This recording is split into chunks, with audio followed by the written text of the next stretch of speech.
नमस्कार सभी को। दोस्तों, उत्तराखंड में जेनजी का प्रोटेस्ट तेजी से बढ़ता जा रहा है। मामला दरअसल ये है कि उत्तराखंड में, और आप ये कह सकते हो कि ये तो पूरे देश की हालत हुई है कि देश की जनता एक तरफ है और देश में जो रूल कर रही सत्ता पार्टी है वो एक अलग ही दुनिया में है। जहां पे उत्तराखंड में पेपर लीक, घोटाला, बेरोजगारी ऐसी समस्याओं से लोग जूझ रहे हैं और बहुत ज़्यादा फ्रस्ट्रेटेड फील कर रहे हैं। वहीं सरकारी नीतियां जो हैं वो एक अलग ही दिशा में जा रही हैं। उनको लग रहा है कि सब कुछ सही है, नकल हो रही है पेपर में तो उसको नकल जिहाद कह दे रहे हैं। मतलब हर तरीके से अपना राजनीतिक नैरेटिव सेट करने की कोशिश कर रहे हैं, जिससे युवा अब काफ़ी ज़्यादा फ्रस्ट्रेटेड होकर सड़क पे उतर चुके हैं। तो आज की इस वीडियो में हम समझेंगे कि आखिर उत्तराखंड में जो प्रोटेस्ट चल रहा है, जिसको जेनजी प्रोटेस्ट भी कहा जा रहा है, इसके पीछे का पूरा मामला क्या है, कैसे ये आंदोलन शुरू हुआ, क्यों पब्लिक इतने गुस्से में है। और पब्लिक से मेरा मतलब नई पीढ़ी से है खास तौर पे। और समझेंगे कि जो जिस तरीके से लद्दाख से लेके उत्तराखंड में प्रोटेस्ट हो रहा है और पूरे देश में एक जो फ्रस्ट्रेशन का माहौल है, आखिर सरकार इसको क्यों नहीं एड्रेस कर पा रही है, क्या पूरा मसला है। आइए नटसेल में और आसान भाषा में समझते हैं। तो जैसा कि आपको पता है, हम बात कर रहे हैं उस आंदोलन की जिसने देहरादून की सड़कों को भर दिया है और पूरे देश में एक सिंबल बनता जा रहा है जेनजी प्रोटेस्ट का। और उत्तराखंड में जो हालत है ना, भले ही उसका ट्रिगर पॉइंट पेपर लीक रहा हो, लेकिन मामला बस पेपर लीक तक सीमित नहीं है, बल्कि एक यूथ अपराइजिंग का संकेत उत्तराखंड से मिल रहा है। और देहरादून का परेड ग्राउंड, जो राजनीतिक इतिहास में हमेशा से खास रहा है, आज वही जगह हजारों युवाओं के नारों से गूंज रही है कि पेपर चोर गद्दी छोड़, हम लेंगे आज़ादी, भ्रष्टाचार से आज़ादी। और जब ऐसे नारे लगने लगे ना, तो आप ये समझ लो कि ये नारे बस आवाज़ें नहीं है, बल्कि उस पीढ़ी की बेचैनी है जो खुद को जेनजी कहती है। मामले की शुरुआत को अगर हम समझें तो उत्तराखंड अधीनस्थ सेवा चयन आयोग की भर्ती परीक्षा का पेपर लीक हो गया। हजारों स्टूडेंट जिन्होंने सालों मेहनत की थी, रात रात भर लाइब्रेरी में किताबें रटी थी, कोचिंगों के चक्कर काटे थे, नोट्स बनाए थे, इस पेपर लीक ने उनका सपना ही तोड़ दिया और साथ में उनका सब्र भी तोड़ दिया, जो उन्हें सड़कों पर ले आया है। और ऐसे नारे लग रहे हैं कि पेपर चोर गद्दी छोड़। और ऐसा नहीं है कि ये पहली बार है या अकेले उत्तराखंड में हो रहा है। पिछले 5 सालों में उत्तर प्रदेश, मध्य प्रदेश, बिहार, राजस्थान, हर राज्य से पेपर लीक की खबरें आती रही हैं। नेशनल क्राइम रिपोर्ट्स ब्यूरो के अनुसार 2018 से 2023 के बीच में 300 से ज़्यादा पेपर लीक के मामले दर्ज हुए हैं। तो आप समझ सकते हैं कि छात्रों में, न केवल उत्तराखंड में बल्कि पूरे देश में, किस लेवल का फ्रस्ट्रेशन होगा। युवाओं के लिए ये सिर्फ एक एग्जाम का कैंसिल होना नहीं है, ये उनके भविष्य पर ताला लगने जैसा है। और आपको पता है उत्तराखंड में डबल इंजन की सरकार है, तो मामला पेपर लीक तक कैसे रुक सकता था जब तक उसको कोई धार्मिक एंगल नहीं दिया जाता। उत्तराखंड के मुख्यमंत्री पुष्कर सिंह धामी ने बयान दिया कि ये तो नकल जिहाद है, यानी कि इस पूरे कांड को एक कॉम्युनल कलर देने की कोशिश की। क्यों ऐसा किया? क्योंकि पेपर लीक के मामले में आईटीआई के एक छात्र खालिद और उसके दोस्त प्रोफेसर सुमन का नाम सामने आया। हालांकि जिस स्कूल में ये सब हो रहा था, जहां पे जैमर को जानबूझ के नहीं यूज किया गया था ताकि व्हाट्सएप से पेपर को लीक किया जा सके, वो स्कूल एक बीजेपी नेता का है। लेकिन वो सब जिम्मेदारी ना लेनी हो, पेपर लीक की जिम्मेदारी ना लेनी हो, इसलिए कोशिश ये की गई कि मामले को एक कॉम्युनल रंग दे दिया जाए। और ये कोशिश किसी और के द्वारा नहीं, उत्तराखंड के मुख्यमंत्री खुद कर रहे थे, इस पेपर लीक को नकल जिहाद बता के। जबकि सोचने वाली बात यह है कि इसमें आरोपी हिंदू भी थे, मुस्लिम भी थे, तो इसमें जिहाद का क्या चक्कर है। और हर जगह जिहाद का नाम घुसा के आप 11 सालों से जनता की भावनाओं के साथ लगातार खेल रहे हो ताकि आपकी गद्दी ना जाए, आपका वोट बैंक बना रहे।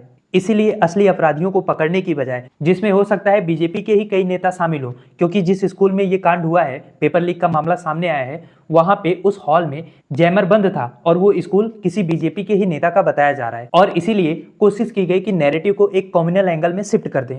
और जनता इस पे और भड़क गई, क्योंकि मामला केवल एक एग्जाम स्कैम का नहीं है, कई सारे मुद्दों का गुस्सा जनता के बीच में है। भारत में बेरोजगारी की दर 8% से ऊपर है।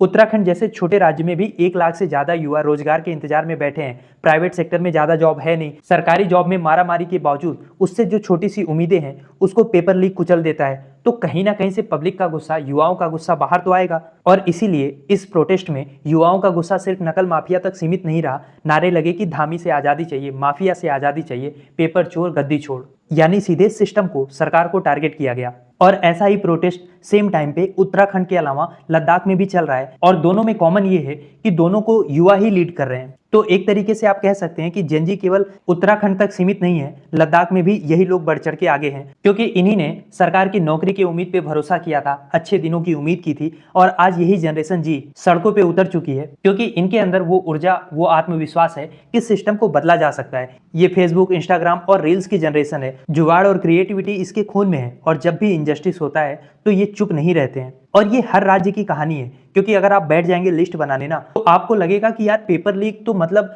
हर पेपर की एक आम बात हो चुकी है। उत्तर प्रदेश की बात करें तो TET, UP TET, constable exam, हर पेपर लीक होता है। बिहार में बीपीएससी से लेकर रेलवे एग्जाम पेपर लीक के लिए बदनाम है। राजस्थान में आरपीएससी के कई पेपर लीक हो चुके हैं। गुजरात, मध्य प्रदेश, महाराष्ट्र, हर जगह की, हर राज्य की यही कहानी है। इसीलिए ये केवल एक स्टेट का मामला नहीं है, ये एक नेशनल क्राइसिस है और पूरे नॉर्थ इंडिया यूथ सेंटिमेंट का एक एक्सप्लोजन है। और जिस तरीके से हमारे पड़ोसी देशों में, चाहे नेपाल हो, श्रीलंका हो, हर जगह आपको दिखा कि जेनजी स्टूडेंट और यूथ ने सड़कों पे आके किस तरीके से सरकार पलट दी। हालांकि हम ये प्रार्थना करते हैं कि भारत में ऐसा कभी ना हो, क्योंकि भारत भले ही आंदोलन की धरती रहा है, लेकिन यहाँ पे गांधीवाद तरीके से आंदोलन किया जाता है जिसमें हिंसा की कोई जगह नहीं होती। लेकिन फिर भी उत्तराखंड से लेके लद्दाख में जिस तरीके से युवा प्रोटेस्ट कर रहे हैं, ये सरकार के लिए एक संकेत है कि आपको युवाओं की तकलीफों को, लोगों की तकलीफों को, चाहे वो बेरोजगारी पे हो, महंगाई पे हो, पेपर लीक पे हो, आपको उसको एड्रेस करना होगा। आप चुप रह के, आंख बंद करके अगर बैठे रहेंगे और आपको लगेगा कि समस्या भाग जाएगी, तो ऐसा नहीं होगा।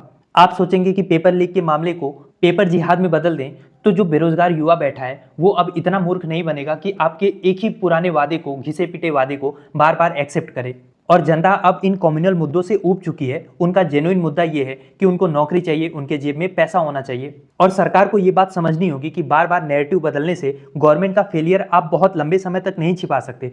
और युवाओं की आवाज को आप जितना विरोधी, उकसाने वाला या एंटी नेशनल का टैग लगाओगे, उतना ही वो उग्र होंगे। और उत्तराखंड जैसे छोटे से सुंदर पहाड़ी और शांत राज्य में जहाँ पे कम्युनल कोशिशें हाल के वर्षों में तेज हुई हैं, चाहे फिर वो हनुमान जयंती का क्लैश हो, बाजार का बहिष्कार हो, या फिर अब ये पेपर का जिहाद जो ब्रांडिंग करने की कोशिश की जा रही है, दरअसल अब उत्तराखंड की जनता इसको एक्सेप्ट करने को तैयार नहीं है। इसी का नतीजा ये है कि जेनजी जनरेशन जो अपने भविष्य की तलाश में है, वो सरकार से सीधा मोर्चा ले रही है। फिलहाल के लिए तो पुलिस ने कुछ छात्रों को हिरासत में लिया है, इन्वेस्टिगेशन की बात चल रही है, लेकिन जनता ये पूछ रही है कि उस बीजेपी नेता की जवाबदेही कहाँ है जो एग्जाम सेंटर का मालिक है, जिसने जैमर को बंद कराया। वो प्रोफेसर क्यों बचा लिया गया? क्यों जैमर ना लगाने पर एक्शन नहीं हुआ?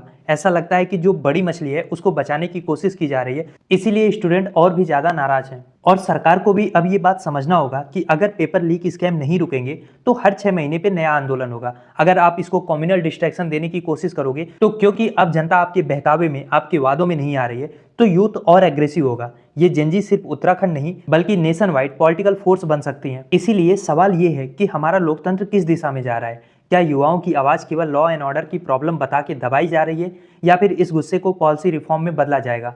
क्योंकि जेनजी को स्टेबिलिटी चाहिए, ट्रांसपेरेंसी चाहिए, ट्रस्ट चाहिए। अगर उनकी आवाज़ नहीं सुनी गई तो कल को ये आंदोलन सिर्फ परेड ग्राउंड तक सीमित नहीं रहेगा, बल्कि पूरे देश की सड़कों पर फैल सकता है। और तब सवाल सिर्फ यूथ के फ्यूचर का नहीं होगा, सवाल होगा कि हमारे देश का लोकतंत्र कितना रिस्पॉन्सिव है। क्या सोचते हैं आप इस प्रोटेस्ट के बारे में? लिखिए अपनी राय कमेंट बॉक्स में।